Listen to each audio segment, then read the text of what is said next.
하나님 말씀은 누가복음 9장 1절부터 6절까지 먼저 읽겠습니다.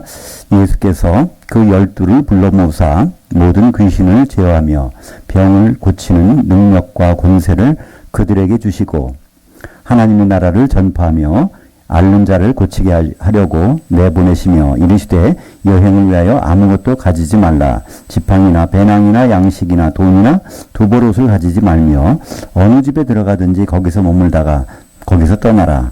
그들이 나가 각 마을에 두루다니며 곳곳에 복음을 전하며 병을 고치더라. 본전으로 다시 보는 누가복음 오늘은 9장입니다. 세 가지 제목이 나오는데요. 반드시 사도들, 혼은 자아다, 모세와 엘리야 말고 오직 예수, 이 세 가지 제목으로 오늘 말씀을 나누겠습니다. 오늘 이제 이 반드시 사도들이라는 제목으로 우리가 볼 부분은 사실은 이제 뒤에 부분까지 쭉 가는데요. 17절까지 연결되는 내용입니다. 예수님은 다 하실 수 있지만 못 하시는 게 너무나 많아요. 그죠? 못 하시는 게. 하나님은 거짓말 못 하시잖아요. 그죠? 이런 것처럼 꼭 정해놓은 거는 그대로 하시는 분이에요. 예수님은 사도들이라는 역할을 정해주시고, 그거를 뛰어넘지 않으려고 하세요. 모든 것은 다 사도들을 통해서 하신단 말이에요. 그죠? 이 교회도 사도들이 터 위에 세워진 거잖아요. 그래서 사도들을 어떻게 사용하시는가를 오늘 이제 1절부터 이제 17절까지 나오게 되는데, 그래서 우리말 번역은 12제자를 불러 모으사 이렇게 돼 있는데 원문에는 12이라고만 돼 있어요. 그리고 이제 10절에 보면은 사도란 말이 나옵니다. 그래서 이 사도들을 중심으로 지금 그들을 훈련시키는 과정인데, 그들을 불러서 능력을 귀신 쫓고 병 고치는 능력을 주시고 이제 하나님 나라를 선포하라고 이렇게 보내십니다. 이것은 예행 연습이지 본 게임이 아니에요. 그죠? 우리가 이제 앞으로 2월 9일부터 동계올림픽이 열리는데, 그럼 그 전에 리허설을 하잖아요. 개막식, 회막식, 그걸 연습을 한 달 전부터 해가지고 먼저 하는데, 마찬가지로 예수님이 사도들을 보내실 때는 언제 보냈냐면요. 성령이 임한 다음에, 그죠? 이제 누가복음 마지막에 24장 49절에 보면 예수님은 이제 올라가시면서 하신 말씀이 위로부터 능력이 비올 때까지는 예루살렘을 떠나지 말라. 아무도 가지 말라는 거예요. 그리고 사도행전 1장 8절에 보면 오직 성령이 너에게 임하시면 그때 가서 이제 예루살렘 권능을 받고 예루살렘과 유대와 온 사마리아와 땅끝까지 이르러서 내 증인이 되도록 누가 하시겠다고요? 예수님이 하시겠다는 거예요. 이렇게요.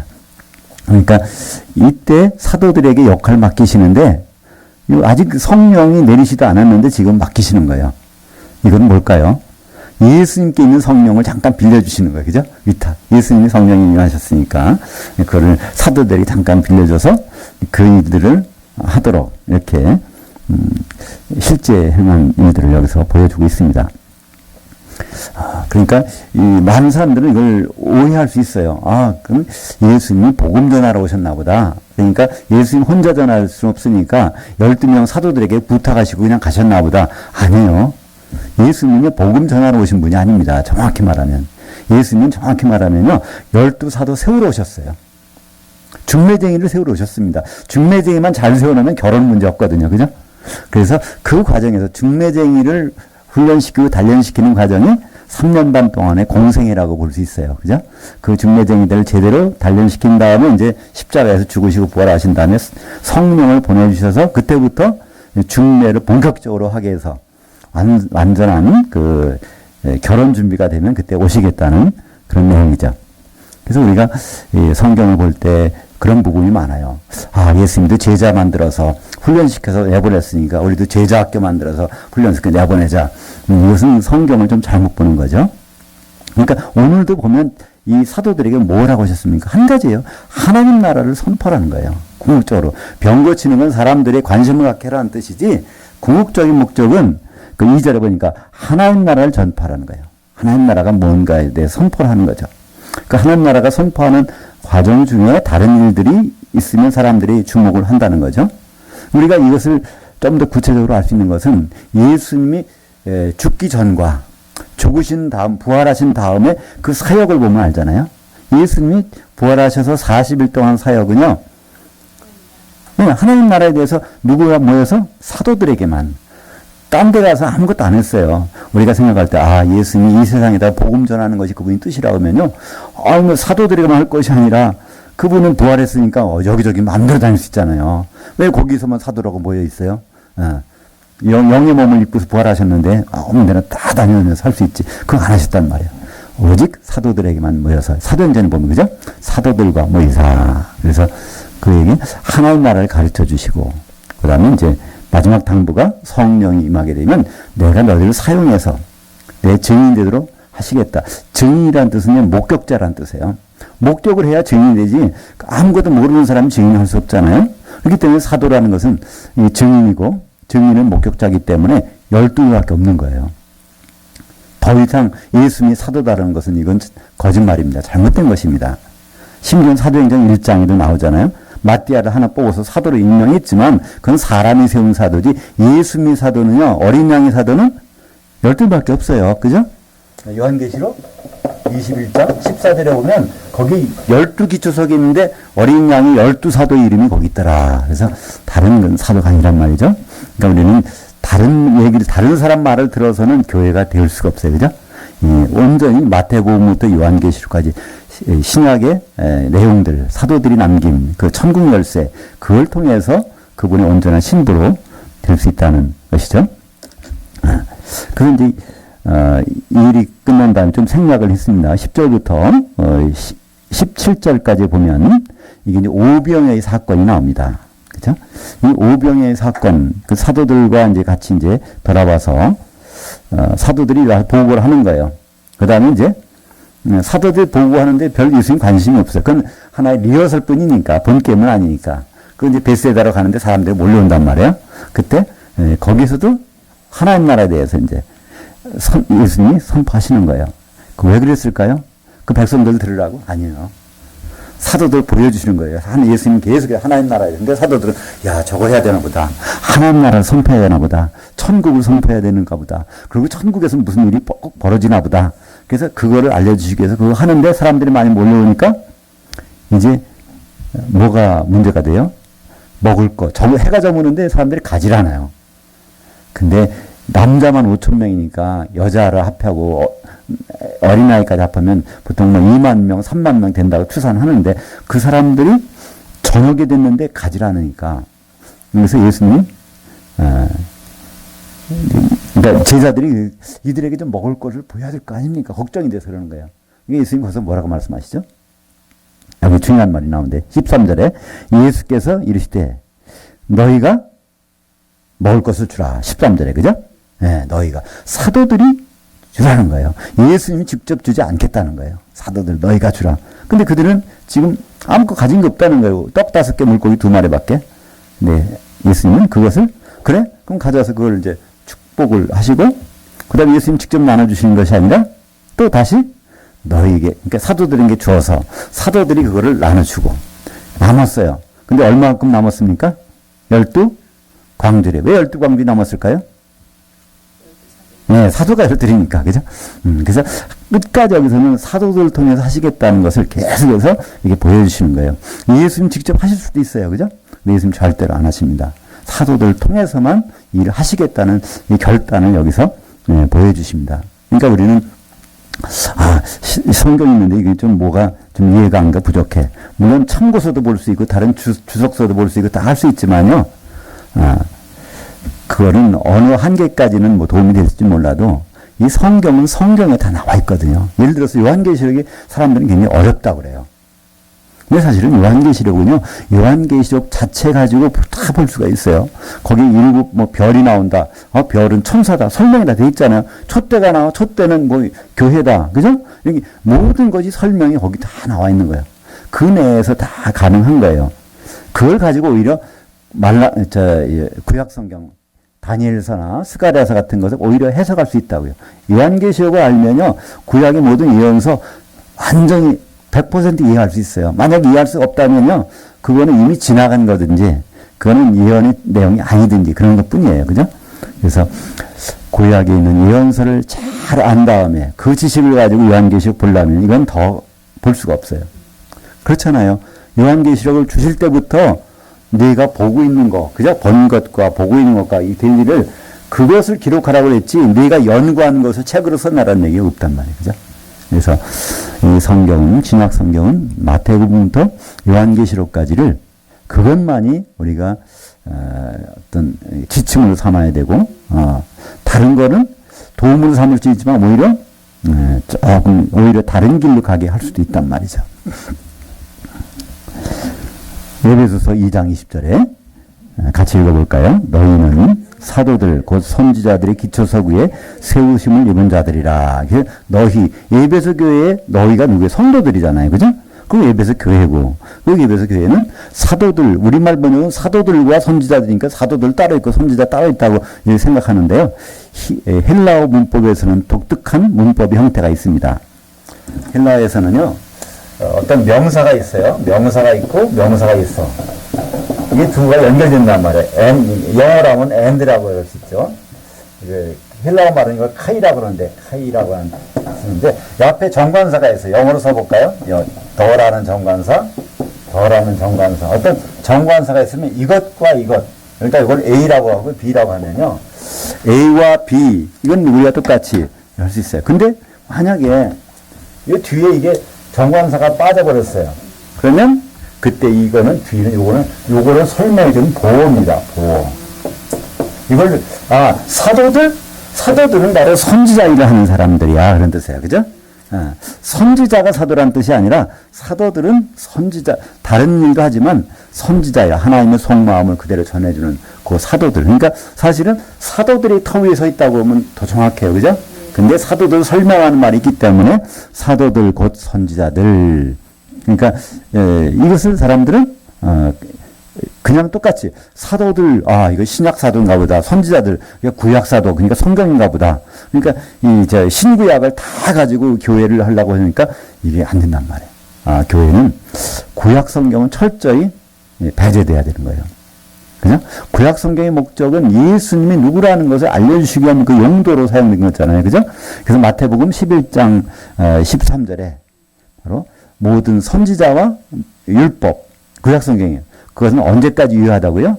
네, 요한의 때까지. 요한이 와서 이분이 바로 그분이야 할 때까지 그때 필요하다는 거예요. 근데 지금도 많은 교회에서 많은 분들이 여전히 신약 성경보다는 구약을 하면 좀 더 이렇게 권위가 있는 것 같고, 거기 나오는 내용들을 가지고 이렇게 하면 더 이렇게 인정을 받을 것 같고, 그래서 그걸 많이 하는데요. 나쁜 건 아니지만 시급한 것은 신약 성경이란 말이죠. 우리가 이 발을 딛고 설 수 있는 이것이 부족하면 우리가 건물이 올라갈 수 없잖아요. 그죠?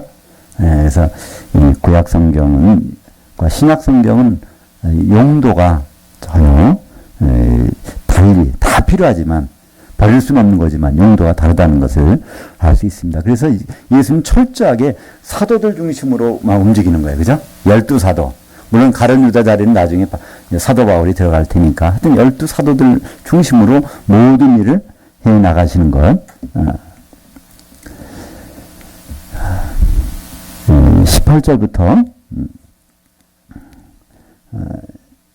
그러면서 사실 연결된 말씀입니다. 여기에서 이제 그럼 사도들은 뭔가는 달아야 될 거잖아요. 사도들은 다른 사람들을 하고 사도들은 뭔가는 달라야 돼. 그걸 예수님 보여주셨어요. 다른 사람들은 예수를 뭐라고 생각하느냐 물어보잖아요. 그죠? 사람들이 난 누구라고 생각하지? 다른 사람, 너희들 말고 다른 사람들. 그랬더니 세례요한 죽었다가 살아났다. 또는 엘리야가 살아났다. 또는 선지자 중에 하나가 살아났다. 선지자라고 합니다. 예수님을 선지자로 인정하는데요. 예수님 선지자를 인정하는 거는요. 유대교에서도 인정해요. 심지어는요. 이슬람교에서도 예수님을 선지자라고 인정해요. 선지자 중에 한 사람이 인정하는 거예요. 그것은 왜 그럴까요? 성경에 유대교든 이슬람교든 구약 성경은 믿거든요. 이슬람 그 꾸란은요. 구약 성경 중에서 아브라함의 아들 이삭이 바쳐진 게 아니라 이스마엘이 바쳐졌다고 해서 그걸 만들어 성경이기 때문에 그건 다 믿는 거예요. 그죠? 그래서 그러니까 구약에 있는 모든 선지자들 그리고 특별히 그 구약 거기 가운데서 뭐라고 약속된 게냐면 신명기 18장 15절 18절 여기 보면 이제 모세에 대해서 예수님 마지막에 너와 같은 선지자를 일으킬 텐데 백성들은 그 말을 들어야 된다. 이건 이제, 예. 이건 외기 쉬워요. 그죠? 요거만 딱 빼면. 18장? 발음이 좀 그래서 그렇죠? 예. 그래서 앞으로 그런 모세와 같은 선지자가 나타나되나 봐. 그게 누구지? 기다리고 기다렸는데 예수님 오시니까, 야, 이분이 모세와 같은 선지자인가 봐. 이렇게 생각하는, 그 이상은 벗어나지 못하는 거예요. 그런데 이제 사도 중에 갑자기 누가? 베드로가. 아니요. 바로 주님은요, 그 그리스도십니다. 그런 거예요. 그 그리스도. 여기 정관사가 붙었어요. 왜냐면 그리스도는 선지자든지 제사장이든지 왕이든지 하는데, 아니요.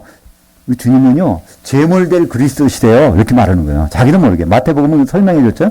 그걸 내게 알게 하니는 혈육이 아니라 바로 하늘에 계신 아버지께서 너한테 일러주신 거다. 그 순간적으로. 내가 제물될 거라는 네가 어떻게 알았어? 하나님이 순간적으로 너한테 일러줬어. 그러니까 여기서 그리스도라는 건 대제사장이신 그리스도인데, 대제사장은 좋은 제물을 진짜 드려야 되는데 그것은 자기밖에 없잖아요. 그러니까 자기 몸을 제물로 드려. 6월절 어린 양이 희생되실 그 그리스도십니다. 이렇게 고백을 해버리는 거예요. 이게 바로 몇 절이 나오죠? 20절에. 우리 한번 20절 읽어볼까요? 예수께서 이르시되 너희는 나를 누구라 하느냐? 베드로가 대답하여 이르되 하나님의 그 그리스도시니라 하니. 그러니까 여기서 하나님의 그 그리스도라고 할 때 그때는요, 선지자 그리스도가 아니시고요, 바로 제물로 죽을 그리스도십니다. 이렇게 고백을 하니까 이 말을 받아서 예수님이 하신 말씀이, 그래 맞아. 나 이제 예루살렘 가서 고난받고 죽었다가 3일 만에 살아나야 돼. 이것을 마태복음 16장에서는 구체적으로 그때서야 비로소 이렇게 말씀해, 자기가 죽을 제물 되실 그리스도라는 것을 설명을 하신 장면. 그때 죽었다 살아난다는 것, 죽은 지 3일 만에 살아나신다는 것을 그때서야, 왜냐하면 제물로 죽으실 거니까, 그 그리스도시니까. 그래서 여기서 베드로의 고백은요, 그 그리스도라는 고백이 중요한데 우리말 번역에는 그라 빼먹었어요. 그죠? 그 그리스도. 그러니까 그냥 선지자 그리스도를 사람들이 그냥 이해하는 것처럼 해버렸단 말이에요. 또는 어떻게 알아요? 왕도 그리스도거든요. 기름 부음 받은 자니까 왕으로 알고 있단 말이에요. 그러니까 예수님이 6월절 그때 앞두고서 올라가니까 사람들이 뭐예요? 호산나 호산나 그러잖아요. 이거는 호산나 호시아나. 그래서 호시아나는 것은 구원해주세요 왕이시여. 나는 지금 당장 왕이잖아요. 왕 빨리 구원해주세요. 그 왕인 줄 알고, 왕이신 그리스도인 줄 알고, 이게 착각한단 말이에요. 예수는 일부러, 그래서 그걸 다 묵살시키려고 일부러, 나 왕이 아니다. 나귀 새끼 타고 오잖아. 왕이라면 내가 백마를 탈 텐데, 그죠? 요한계시 19장에 나온 백마 타고 오신 분. 난 지금 왕으로 한 게 아니야. 난 재물이거든. 근데 여전히 그들은 호산나, 호산나. 요새 호산나라는 찬송도 있고 많고, 호산나 성가대도 있고 많이 있잖아요. 그거는 나중에 부르는 거예요. 그죠? 혼인식 때 부르는 거예요. 왕으로, 천년왕국 도래할 때 그때 부를 찬송인데, 지금 호산나를 너무 많이 불러. 할렐루야도 마찬가지예요. 그냥 할렐루야를 많이 하잖아요. 할렐루야, 할렐루야, 할렐루야. 강단에 올라가 목사님, 할렐루야 그러면 또 할렐루야 그러잖아요. 예. 근데 성경에 할렐루야가 몇 번 나올까요?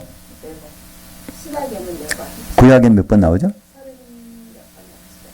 23번 나올 겁니다, 아마. 23번. 예. 그러니까 그렇게밖에 안 나와요. 왜 안 나오냐면 할렐루야라는 뜻은 그 지난번에 말씀드렸죠? 할렐루야. 이거는 이렇게 이거 붙여서 쓴 거야. 할렐루야. 야는 여호와 하나님, 그죠? 우는 너희들, 여러분. 그다음에 할렐은요, 할랄이 찬송한다는 건데, 자랑하고 뽐낸다는 건데, 이거의 명령형이에요. 자랑하라. 여러분 자랑하고 뽐내세요. 하나님 실컷 좀 자랑해 보세요. 여호와 하나님을. 왜요? 그분이 계획하신 일이 이루어졌다는 거예요. 그죠? 남자가 부모를 떠나게 해서 그 아내 앞에서 한 몸을 이루게 한다고 하시더니 그게 정말 결혼식이 이루어지고 있네. 그래서 19장에 요한계시 19장에 결혼식이 나오잖아요. 어린 양의 혼인식. 그때 할렐루야가 4번 나온단 말이에요. 비로소 결과물을 보니까 사람들이 할렐루야 막 하는 거지, 보기도 전에는 할렐루야를 못 하는 거예요. 그래서 성경에 할렐루야가 없는 거예요. 근데 우리는 할렐루야를 너무 남발하죠. 인사말로 이렇게 많이 사용해버리죠.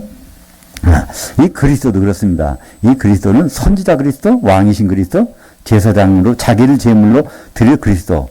그래서 특별히 여기서 그 그리스도, 주님은 저 사람들이 생각하는 선지자 그리스도가 아니고요. 바로 제물로 자신을 드린 그 대제사장 그리스도십니다. 그렇게 고백하니까 예수님이 그래. 나는 이제 예루살렘에 가서 거기 골고다 언덕이 거기 있으니까 예루살렘에 가서 죽고 그 다음에 3일 만에 부활하겠다. 여기 이제 이 말씀을 말씀하시죠. 72시간 밤낮 3일이니까 그죠? 마태복음 12장 40절 요나가 밤낮 4일 동안 물고기 뱃속에 있었던 것 같이 인자도 밤낮 4일 동안 땅속에 있어요. 72시간이라면 예수님은 금요일날 돌아가실 수가 없어요. 그죠? 금요일날 돌아가신다면 예수님이 실수한 거야. 말실수. 그죠? 그렇잖아요. 금요일날부터 72시간 해보세요. 아침부터 따져도 안 되잖아요. 그건. 그죠? 도저히 안 나와. 도저히 아주 나올 수가 없는 거예요. 네. 그러니까 보통은 금요일날 예수님 돌아가셨다고 하니까 금요일날 발 뻗고 잘 수 없지. 이러고 교회 가서 철야를 해야지. 그래서 생긴 게 금요 철야잖아요. 그죠? 네. 헐라면 수요 철야를 하면 좀 모르겠어요. 수요일날 가서 철야를 하면은, 수요일날 이제 땅속에 들어가셨다가 토요일날 저녁에, 거기서 나오시는 것, 우리는 성경을 통해서 알 수가 있습니다. 이제 오늘 한 가지 주제가 혼은자하다. 그 혼은자하다라는 주제가 특별히 성경에서 누가복음 9장 23절과 24절. 만약에 이 구절이 없었다면요, 우리는 혼이 뭔지에 대해서 잘 모를 수밖에 없어요. 여기 혼이 자다라는 것을 여기서 어떻게 보면 신약 성경에 유일하게 구약 성경에도 한 군데 있어요. 시편 130편 5절에 혼이죠. 한번 같이 읽어볼까요? 곧 내 혼은 여호와를 기다리며 이런 말씀이 있어요. 바로 이 혼이 나라는 거예요. 나 자신, 내가 누굴까? 우리 인간에게는요, 이 세 가지가 있어요. 그죠? 혼이 있고, 또 영도 있고, 또 육이, 몸도 있어요. 그죠? 영혼, 몸이 이랬는데, 이 중에서 나는 이 혼이라는 거예요. 이 혼. 혼 속에 영이 들어가 있고, 그 육이 그거를, 그러니까, 혼이 여기 들어가 살고 있는데, 거기에 혼 속에는 영을 집어넣으셨어요. 그죠? 그래서 사람이 죽는다는 건 사실, 이제, 혼이 나가는, 영과 더불어 나가는 거예요. 영은 여기 없어요. 그죠? 혼은 항상 영과 같이 다녀요. 나가는 거. 그래서 우리가, 내 영이 어떤 삶을 해요? 영성 훈련이라고 말을 해요. 그죠? 영성 훈련이라는 것은 말이 되지 않는 얘기입니다. 영은 하나님과 소통하는 그 채널이에요. 그걸 어떻게 훈련시킬까요? 그거는 깨어나기만 하면 돼. 연결만. 그죠? 우리가 스마트폰 새로 사가지고, 이거 개통을 했어. 개통만 하면 돼. 개통원 자리다가 다시 뭐 할 필요 없어요. 그다음 우리가 해야 하는 건 혼을 훈련시키는 거예요. 그죠? 이 혼이 우리 자아입니다. 우리가 느끼고, 생각하고, 뭐 하는 의지, 지정이라고 그러죠? 알고, 또 감정, 그리고 어떤 의지, 이 모든 우리는 다 혼이에요. 나는 혼입니다. 나 혼이 이 몸에 들어가 있는데 영을 받아서 여기 가지고 다니는 건데 그 영, 이 영이 살아나면 하나님과 소통할 수 있는 겁니다. 그래서 우리 인간은 영혼, 육의 세 부분이라고 할 수 있는데 그 중에 나는 바로 혼입니다. 우리 장로교에서는 그것을 인정을 안 해요. 영혼과 육체만 하기 때문에 이 영과 혼을 구분 안에서 워낙 힘들어요. 성경 보기가 너무 힘들고 이 성경 자체도 번역을 그렇게 해놔서 영혼이란 말이 영을 가리키는 건지 혼을 가리키는지 이게 구분이 안 되니까 참 영의 구원인지 혼의 구원인지 구원 받았는지 구원 받아야 되는 건지를 성경을 읽으면 읽을수록 오리무중 막 들어간단 말이에요. 근데 성경에서 확실히 자아가 누구냐. 그러니까 이 자기 자신 그걸 한자어로 자아라고 그러죠. 자아 스스로 자자 나자 이 자아라는 것은 바로 혼이다. 이것을 구체적으로 이 말씀이 누가복음 9장 23절과 24절을 같이 읽어보겠습니다. 또 무리에게 이르시되 아무든지 나를 따라오거든 자기를 부인하고 날마다 자기 십자가를 지고 나를 따를 것이니라. 누구든지 제 혼을 구원하고자 하면 잃을 것이요 누구든지 나를 위하여 제 혼을 잃으면 구원하리라. 예. 그래서 목숨이라는 거 번역했는데 이게 원래 혼이란 말이에요. 목숨. 그러니까 이 혼이 떠나는 순간에 목숨이 끊어지잖아요. 우리는. 그래서 이거를 번역을 그렇게 했는데 일단 혼이란 말. 혼을. 그래서 이 혼은 구원을 받아야 되는데 영의 구원은 쉽죠? 거듭나면 되니까. 내 혼의 구원은 도저히 내 혼자는 안 된다는 거예요. 이건 결국 구원을 못 받는다. 혼은 혼자 있으면. 그러나 자기 혼을 버리고 바로 예수 그리스도 몸 안에 들어오면 그때 혼이 구원이 이루어진다는 거예요. 같은 생각으로. 혼을 쉽게 우리가 생각할 때 그냥 생각하는 거라고 생각하면 돼요. 그죠? 내가 생각한다. 그럼 내가 혼이 있는 거예요. 내가 아직도 생각하고 있어. 나 이 혼이 이 속에 들어와 있는 거예요. 그죠? 내가 어떤 말을 하는 것도 혼이 들어와 있기 때문에 그 혼이 뭘 움직여요? 내 혀를 움직이고 모든 기관들을 다 혼이 움직입니다. 그러니까 짐승도 마찬가지예요. 짐승이 막 개가 막 짖잖아요. 그건 혼이 있기 때문인 거예요. 근데 짐승에게는 영이 없어. 그죠? 예, 그 차이는. 이것도 다 혼이 있어요. 왜 이렇게 나마다 잘할까요? 색깔도 예쁘게. 이 혼이 있어서. 근데 혼이 빠져나가는 순간 이거는 이제 말라버리죠. 그러니까 모든 것, 우리가 생각하는 생명체, 생명은 다 혼입니다. 그것이 영이 있으면은 하나님과 더불어서 있는 거고. 영이 죽어 있는 상태에서는 하나님과 격리돼서 혼이 영원히 있는 거고. 그죠? 이것을 아주 구체적으로 예수님이 거기 자아라는 단어, 그걸 헬라어로 헤아우투라고 합니다. 헤아우투. 이 자, 나 자신, 나 본질. 그것이 바로, 그러니까 23절에서는 자아를 설명하시고, 24절에서는 그걸 혼이라고 말씀하시는 거예요. 자아가 혼이라고 말씀하시고, 그리고 그것이 되려면 십자가, 자기 십자가를 지어야 된다는 거예요. 자기 십자가는 뭐냐면 예수님 십자가 지는 것이 아니라 자기 십자가. 십자가라는 사형틀입니다. 십자가에 올라갔다가요, 살아서 내려오는 사람은 없어요. 다 죽는 거지. 그러니까 내 혼을 다 버려야, 그죠? 그래야 그 내 혼의 자리에 예수님의 생각으로 채워지면 그 혼이 완성품이 되는 거예요. 내 생각이 계속 머물고 있는 동안은 여전히 잠시 동안은 좋은 생각을 하지만 끊임없이 뭐 다른 생각, 죽을 생각 여러 가지만 한단 말이에요. 그러니까 그거는 일단 내려놓고 그걸 자기 십자가를 지라고 그래. 그죠? 예수님은 내 십자가를 지고 따르라. 예수님 십자가 지라는 얘기는 성경에 없어요. 근데 우리는 찬송가에도 복음성가 그게 있죠? 예수님의 십자가. 그건 내가 지고 간다 그러잖아요. 그건 안 되는 거예요. 예수님이 그걸 완성시키셨어요. 예수님 십자가는. 우리는 내 십자가를, 내 혼을, 내 생각을 내려놓고, 내 걸 다 잠깐 비우고, 그래서 자기 혼을 다 내려놓은 사람들이 모여서 예수님의 혼으로 이렇게 한 몸 이루는 거, 그걸 교회라고 그러죠. 그죠? 모든 교회의 머리는 바로 예수님. 거기에서 모든 혼이, 생각이 지배되는 것. 그래서 25절에 사람이 만약 온 천을 얻고도 자기를 잃든지 빼앗기든 자는 무엇이 유익하리요. 그러니까 이 혼이 완전한 구원을 이루어야 되는데 혼의 구원이라는 것은 바로 그리스도 안에서 그분의 생각으로 채워지는 것. 그러니까 여긴 다 혼 빼놓은 사람들이 와야 돼. 그래서 같은 혼으로 채워져야 돼. 각자 자기 의견과 주장을 가지고서는 서로가 한 몸 될 수가 없잖아요. 그죠? 어떤 사람이 오른쪽 가려고 어떤 사람이 왼쪽 가려고 그러면 이 몸이 견디지를 못하잖아요. 그죠? 아예 그 생각을 내려놓으면 진짜 머리의 생각으로 움직여지게 되겠죠? 그래서 이 혼이라는 신학적으로 굉장히 중요한 구절이 누가복음 9장 23절과 24절입니다. 이 자아가 누군가? 우리는 내 영이 나 진짜 자아인가? 아니요. 내 영은 나가 아닙니다. 하나님이 여기에 넣어주신 거예요. 그죠? 혼 속에다가, 내 혼 속에다가. 그죠? 예. 그래서 이 혼이 나가든 영이 나가든 사람 죽는 거예요. 그죠? 왜냐하면 영이 나갔다니 혼이 같이 나간 거니까. 영과 혼은 분리가 안 돼요. 같이 나가는 거예요. 그죠? 그래서 혼이 나가도 죽는 거고 영이 나가서도 혼을 끌고 나갔으니까 그 사람은 죽은 것처럼 보이는 거예요. 없어지는 건 아니지만 26절에 누구든지 나와 내 말을 부끄러워하면 인자도 자기와 아버지와 거룩한 천사들의 영광에 올 때 그 사람을 부끄러워하리라. 그러니까 혼의 구원을 못 받은 사람들, 이 사람은 이제 부끄러움을 당한다는 거예요. 여기서 이 천사들과 온다는 말은 이게 마지막 때, 그죠? 똑같은 말씀이 마태복음 25장에 양과 염소 그거 나오죠? 염소 가운데서 양을 고를 때 그때 상황, 그게 그리스도의 심판대인데 그 상황에서 부끄러움을 당한다는 거예요. 거기서 양들은 어디로? 영생에, 그죠? 1000년 동안. 그 염소들은 어디로 가요? 영벌에, 1000년 동안의 벌에. 그런 부끄러움이 어디 있겠어요? 정말 그것처럼 부끄러운 날은 없을 것 같아요. 같이 어제까지도 같이 같은 구역에서 같이 있었는데 1000년 동안 길이 달라진단 말이에요. 참 우리 그냥 지금 웃을 수 있어요. 그죠? 근데 그때 가서는 정말 웃을 수도 없고 그럴 거예요. 그죠?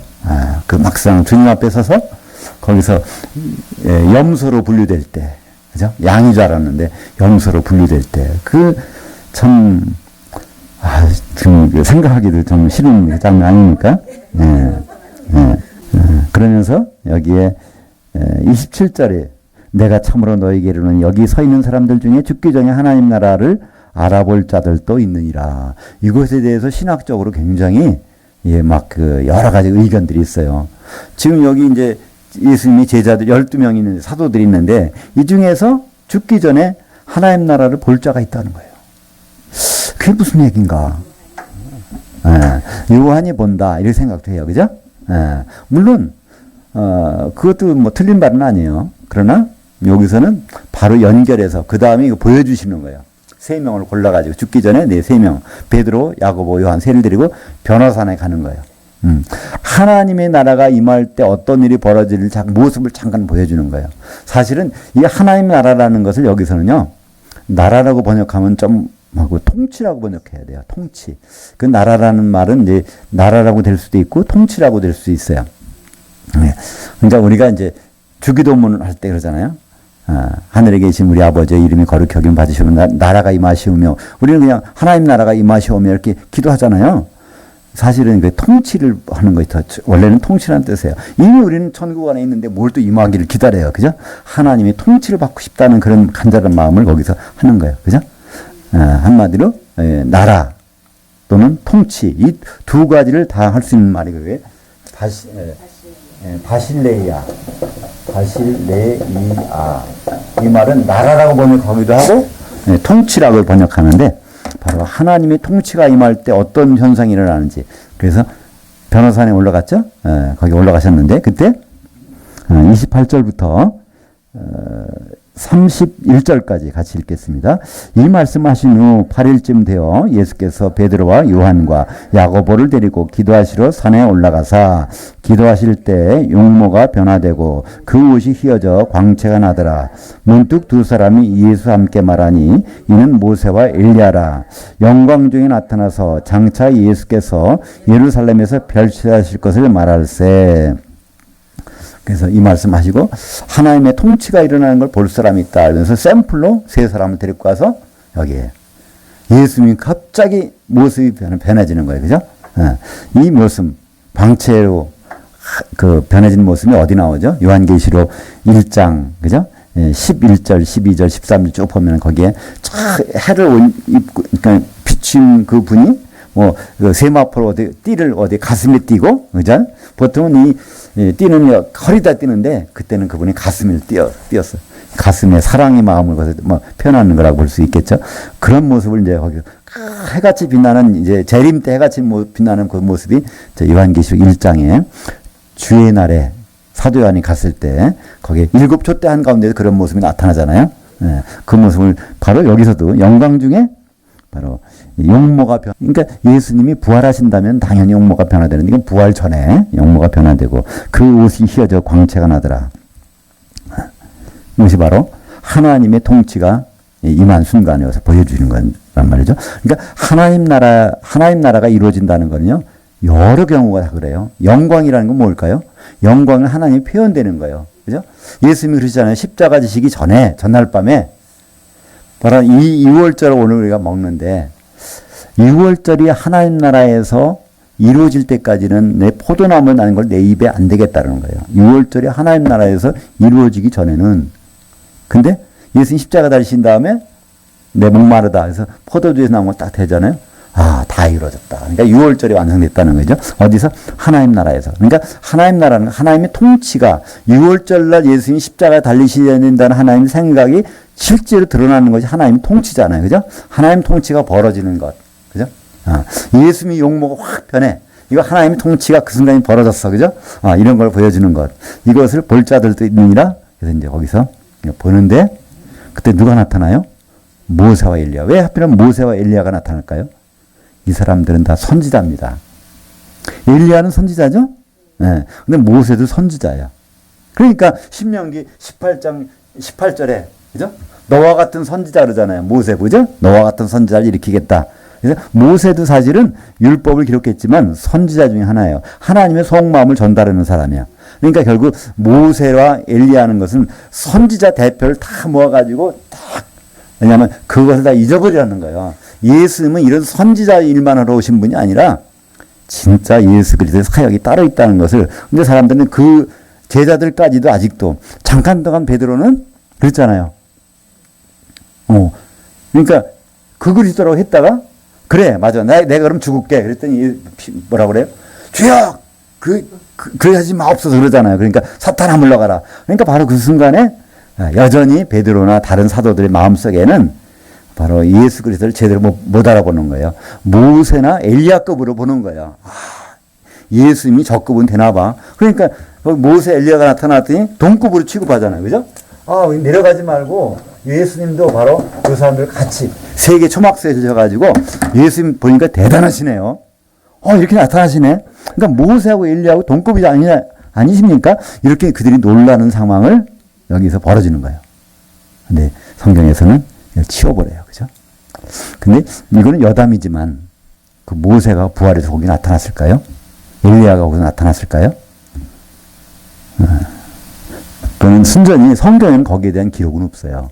그러나 우리는 그것이 모세의 천사, 엘리야의 천사로 볼 수 있어요. 왜냐하면 어떤 사람들을 돕는 천사가 있잖아요. 항상. 우리도 천사가 있어요. 그 천사가 그 사람의 모습으로 하고 나타날 수 있단 말이에요. 그죠? 구약에 보면 여기도 있어요. 그건 사무엘의 천사라기보다는 사무엘의 어떤 다른 귀신이라고 볼 수도 있겠지만 그게 나타나서 하는 경우도 있죠. 요한계시록에 보면 요한계시록 1장 1절에 보면 주의 천사를 통해서 이걸 다 주셨다고 되어 있어요. 그죠? 그리고 요한계시록 22장 마지막에 16절에 보면 거기서 이제 나 예수님 그때 비로소 등장해. 내 천사를 통해서 교회들에게 이걸 다 전했다는 거예요. 그러니까 요한계시록에 나오는 모든 예수님의 어린 양의 모습으로 나타나는 건 다 누구예요? 예수님이 천사였어요. 내 천사를 통해서 다 이거 했느니라. 근데 이제 실물이 잠깐 나타나는 거예요. 그 요한계시록 22장 16절에. 그러니까 22장 17절에 뭐라고요? 성령과 신부가 말씀하시기를, 그러죠? 오시옵소서 그러잖아요? 그 성령이 아니란 말이에요. 그게 바로 그 예수님의 천사예요. 영. 그냥 거기 영이라고 됐어요. 예수님이 천사가 그래. 지금까지 내가 예수님 모습으로 해서 이렇게 쭉 해왔는데요. 그래요. 주님이 이제 나타나셨으니까 교회와 더불어. 그래, 주님 빨리 좀 오세요. 거기서 그러는 거예요. 그죠? 주님 좀 오세요. 그래서 거기서도 예수님은 그의 천사의 모습을 통해서 천사로서 나타나서 활동하는 걸 볼 수 있습니다. 베드로도 마찬가지잖아요. 베드로가 야고보가 순교한 날 베드로는 감옥에 갇혔어요.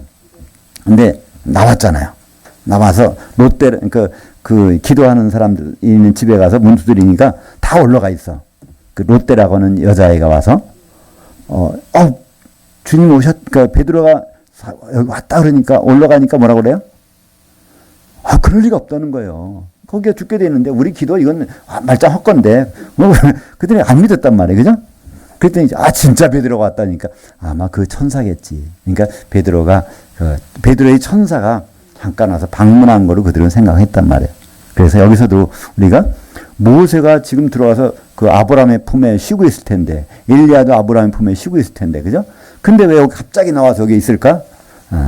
그것은 충분히 그렇게 볼 수가 있다는 것입니다. 모세의 천사, 엘리야의 천사가 그 현장에서. 왜냐하면 제자들의 인식에서 예수님은 모세 수준이나 엘리야 수준이 아니라는 것을 말끔히 씻어주기 위해서, 그죠?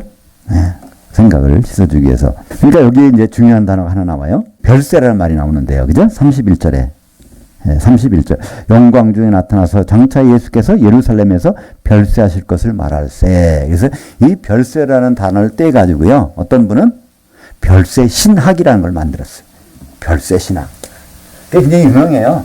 별로 안 들어보셨죠? 별세 신학. 그러니까 한국 기독교, 그러니까 예장이 아니라 기장 쪽에 이중표 목사님이라는 분이 여기에서 이걸 가지고 그분 나름대로 별세시나. 그래서 이 별세라는 건 죽는 거잖아요. 이 세상을 떠나가는 거잖아요. 근데 그분은 그걸 안 하고 이게 옛사람은 떠났고 새로운 사람이 돼서 새로운 일에 대해서 모든 것을 새롭게 이렇게 하는 거. 그러니까 이 세상에서 바로 살아서 이 세상을 변화시키는 사람. 그런 사람으로 살아가야 된다. 그래서 하나의 신학을 만들었단 말이에요. 그죠? 그래서 별세 신학을 만들었어요. 그러니까 이건, 그게 별세 신학이, 이게 유명해요. 뭐 인터넷 들어가 찾아보시면 나올 거예요. 뭐 이중표 목사님 뭐 이렇게. 요새는 너무나 그거 알기 쉬워. 별세 신학 처음 들어봤는데 금방 탁탁 치면 다 나와요. 그것이 바로 이 누가복음 9장 31절 가지고 한 거예요. 근데 사실은요, 이 별세는요, 예수님밖에는 못하는 거예요. 원래 별세라는 건 세상을 떠나가는 거예요. 그죠? 여기서 별세라는 무슨 뜻일까요? 이 우주를 떠나가시겠다는 거예요. 예수님이 셋째 하늘에서 이 하늘들로 오셨는데 여기를 떠나갈 시간이 된다는 거예요. 그래야 성령을 보내주셔야 되니까. 그죠? 이걸 여기서 말씀하시는 건데 사람들은 이것을 그냥 새 사람 되는 거, 마음이 새롭게 돼서 정말 하나님 뜻대로 살아가는 거룩한 사람이 되는 그런 걸 실천하는 이 세상을 좀 평화롭게 만들고 좋게 만드는 그런 운동으로 이렇게 바꿔간단 말이에요. 그죠? 이 사회적으로는 좋은 거예요. 그죠? 이 사회가 명랑해지고 밝아지고 좋아지니까. 근데 성경에서 말하는 이 별세라는 것은요, 그게 아니란 말이에요. 별세는 예수님만이 할 수 있어요. 우리가 별세한다고 그러죠? 어떤 분은 별세하셔 간다고. 별세 아니에요. 세상에 남아있거든. 별세라는 것은 이 세상을 떠나서 셋째 하늘로 가는 것이 별세란 말이에요. 예수님만이 셋째 하늘로 갈 수 있기 때문에 바로, 그죠? 그걸 예수님이 또 여기 말씀하십니다. 요한복음 13장 1절에 6월절 전에 예수께서 자기가 세상을 떠나 아버지께로 돌아가실 때가 이른 줄 아시고, 그러니까 세상을 떠나가는 것은요, 예수님밖에는 그 일을 못해요. 우리는 죽어도 세상에 남아있는 거예요. 그죠? 그분이 오셔서 우리는 다시 만나는 거죠. 하늘들로 오셔서 우리가 다시 공중으로 올라. 이 공중도 세상이거든요. 여기서. 그러니까 이 지구상에 있는 사람, 우리는요, 여기에 머물러 있는 거예요. 물론 요한계시록에 보면 후 3년 반 때는 잠깐 올라가는 그 교회가 나오긴 나오죠. 그래서 빌라델피아 교회, 또 이제 에베소하고 라우디아 교회 잠깐 올라갔다 예수님 내려올 때 같이 내려오는 있지만, 지금은 아무도 사람으로서는 셋째 하늘에 가 있는 사람이 없다. 어디 나오죠? 요한복음 3장 13절에. 그죠? 인자 외에는 하늘에 올라간 자가 없으니까. 에녹이 죽어서 거기 갔다고? 아니야. 에녹도 거기 없어. 그런 거예요. 그죠? 엘리야도 거기 없어. 그런 거예요. 예수님만 바로 하늘에서 내려왔고 예수님만 거기 올라가실 수 있는 분이라고 말씀하고 있습니다. 32절부터 36절까지 같이 읽겠습니다. 베드로와 및 함께 있는 자들이 깊이 졸다가 온전히 깨어나 예수의 영광과 함께 선 두 사람을 알아보더니 두 사람이 떠날 때 베드로가 예수께 여짜오되 주여 우리가 여기 있는 것이 좋사오니 우리가 초막 셋을 짓되 하나는 주를 위하여 하나는 모세를 위하여 하나는 엘리야를 위하여 하사이다 하되 구름 속에서 소리가 나서 이르되 이는 나의 아들 곧 택함을 받은 자니 너희는 그의 말을 들으라 하고 소리가 그침에 오직 예수만 보이더라. 그들이 잠잠하여 그 본 것을 무엇이든지 그때는 아무에게도 이르지 아니하니라. 그러니까 한마디로 예수님에게서 선지자의 이 생각을 지우시기 원하는 거예요.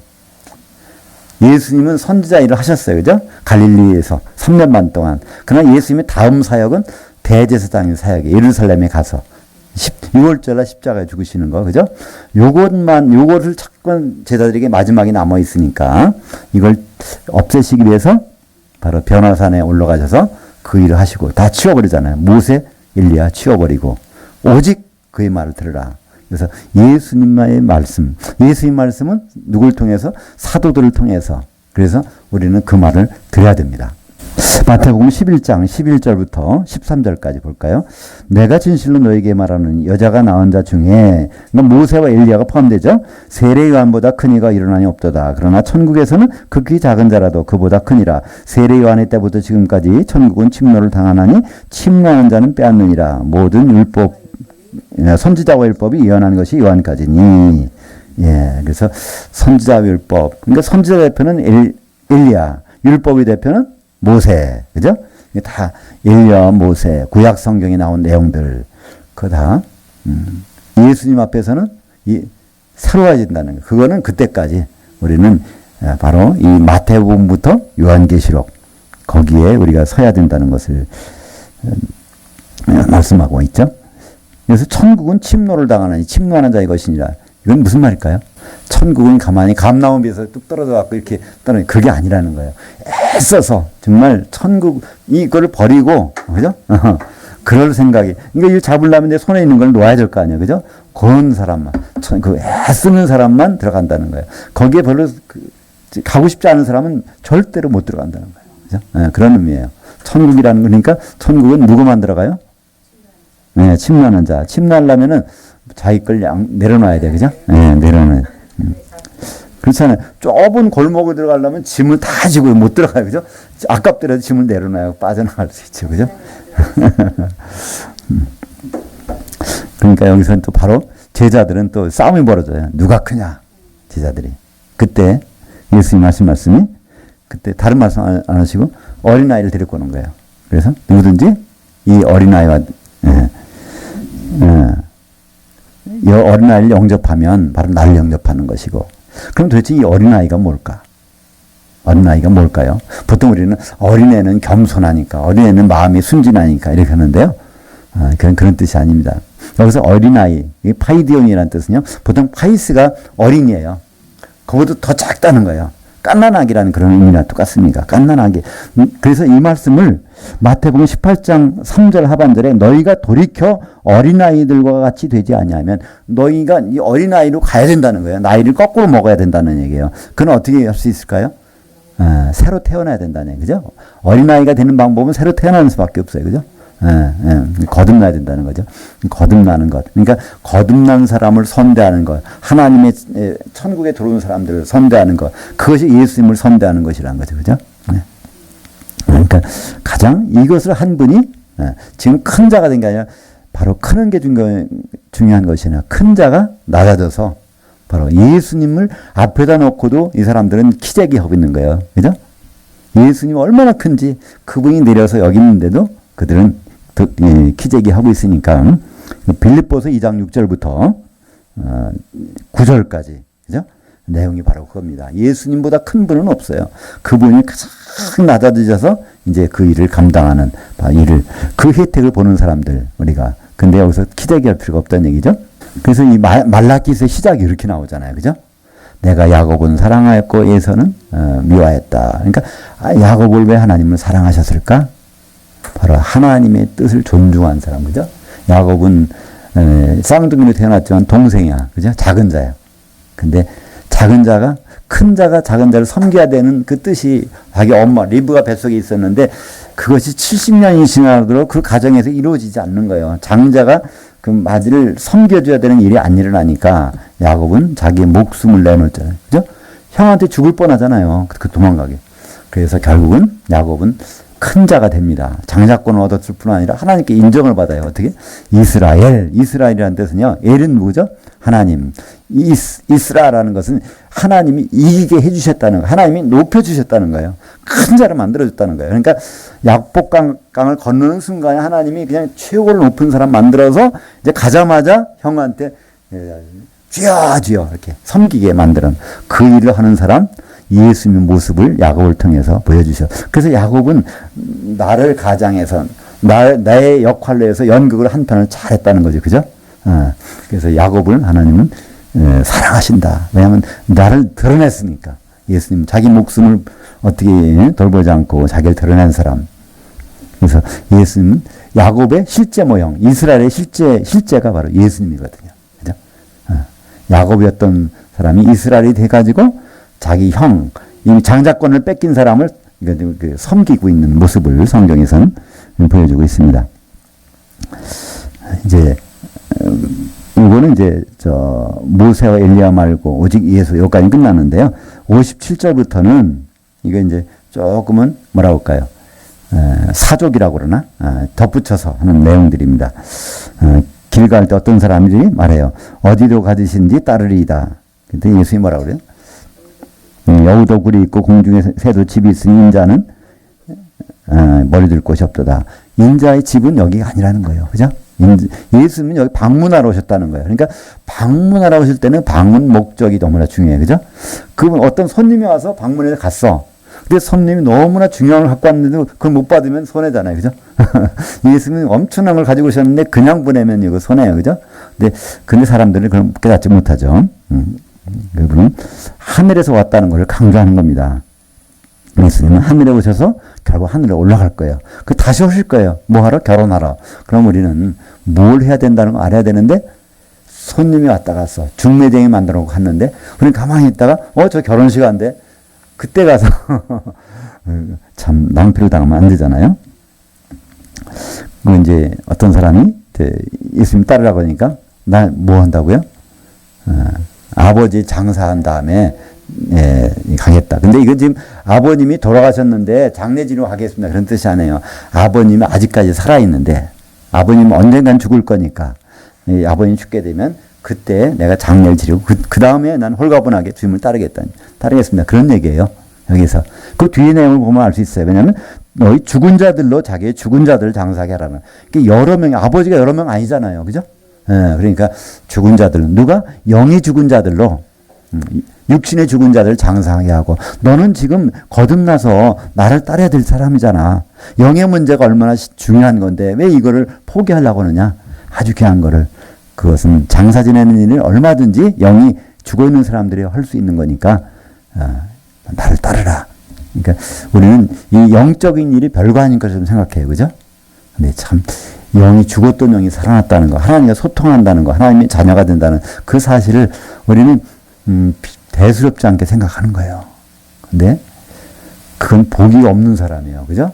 심령이 가난한 자는 복이 있나니 천국이 더 이것이며. 그러니까 영으로 갈급하고 영적인 것을 자꾸 추구하고 싶은 사람만이 하나님 보시기에 아주 복이 있고 천국 안에 있는 사람이라고 인정받는 거예요. 나 천국 안에 있어 지금. 근데 전혀 배고프지가 않아. 영적인 것이. 그럼 그 사람이 뭔가 이상한 거예요. 그죠? 예. 식욕이 떨어진 병이 걸렸던지, 그죠? 예. 이상한 거란 말이죠. 하나님 나라의 마지막 결론이 오늘 들었습니다. 하나님 나라에 합당하지 아니하니라. 그러니까 이 거듭난 사람은 영적인 것에 우리가 몰두하고 그것이 얼마나 귀하고 좋은 것에 대해서 관심을 갖는 것. 이것이 바로 하나님 나라에서 우리가 할 일이라는 것을 말씀하고 있습니다. 바로 영으로 난 것은 영이요, 육으로 난 것은 육이다. 우리가 어디에 관심을 가져야 되는지. 오늘 누가복음 9장에서는 세 가지 주제를 다뤘습니다. 하나, 예수님은 반드시 사도를 통해서 뭘 하려고 하신다. 그러니까 우리는 예수님께 뭐를 접근하고 받으려고 할 때도요, 사도를 통해야 돼요. 그러니까 뭘 기도하고 싶어도요, 이 성경 말씀 펴봐야 돼. 도대체 사도를 통해서 우리에게 뭘 줬는가, 그죠? 그러니까 사도들은 참 많이 줬잖아요. 바울은 항상 그래요. 나 예수 그리스도의 사도인 나는 에베소에 있는 성도들에게 편지하노니, 그죠? 나 사도인 나는 고린도에 있는 성도들에게 편지하노니, 얼마나 많은 것을 나눠주면 우리는 그걸 싣고 직접 하나님께 뭐 받아보려고 그냥 한단 말이죠. 이미 사도들을 통해서 예수님 주신, 그 예수님 직접 주신 거거든요. 근데 그거보다는 우리가 예수님과 직접 묵상하면서 뭐 하면서 예수님과 직접 받아보려고 하는데, 그거는 코스가 잘못됐단 말이에요. 그죠? 하나님이 우리에게 주신 아주 좋은 은혜의 길을 저버리고 다른 길로 가고 싶다는 거예요. 오죽 이 길이 좋으면 이렇게 하셨겠어요. 그죠? 사도들이 토에 세워지는 것이 가장 좋은 길이기 때문에 그 길을 허락하셨는데, 우리는 다른 방법을 추구한다면 이거는 그분의 뜻하고는 좀 멀을 겁니다. 이 모든 결정하는 거예요. 혼이 하는 거예요. 내가. 그죠? 결정은 내가. 그래서 혼의 구원이라는 것은 내가 결정을 잘해야 된다는 얘기예요. 그죠? 영은 그냥 선물이고요. 혼이 난데 내가 어떻게 해야 될까? 한 가지, 예수님 주신 한 가지 방법, 자기 십자가 치라는 거예요. 죽으라는, 혼을 내려놓으라는 거예요. 그죠? 혼이 깨지면 뭐가 나와요? 이 속에 영이 나오잖아요. 그죠? 너무 혼이 영을 싸고 있으면은, 그래서 우리가 예배도 그러잖아요. 영으로 드리라고 그러잖아요. 그죠? 우리 생각이 다 무너지고, 속에는 영이 하나님을 향하는 그런 예배. 그리고 모세와 엘리야 말고, 오직 예수. 모세와 엘리야는 우리가 결혼할 상대자가 아닙니다. 그죠? 우리가 결혼할 상대자는 예수님밖에 없거든요. 그래서 영의 일이 얼마나 중요하고 값진 것인지 우리는 이 세상에 살면서는 그것을 잘 이해를 못할 거예요. 그죠? 저도 들을 것 같아요. 그러나 일단 이 세상을 떠나는 순간은 다 경험하잖아요. 그죠? 언젠간 죽을 거야. 그때 내가 영에 관심 가진 것이 이렇게 아주 그냥 여기서 유용할지 몰랐다. 그죠? 어떤 사람은 이제 부동산 투자할 때 거기다 땅 하나 사놨더니 그게 이렇게 될 줄이 어떻게 알았어? 그죠? 이 세상 것 가지고서 그렇게 하는데, 우리는 그 영에 투자하는 그 조그만한 시간, 관심, 그것은 그거의 몇 배가 돼서 우리에게 돌아올 것입니다. 기도하겠습니다.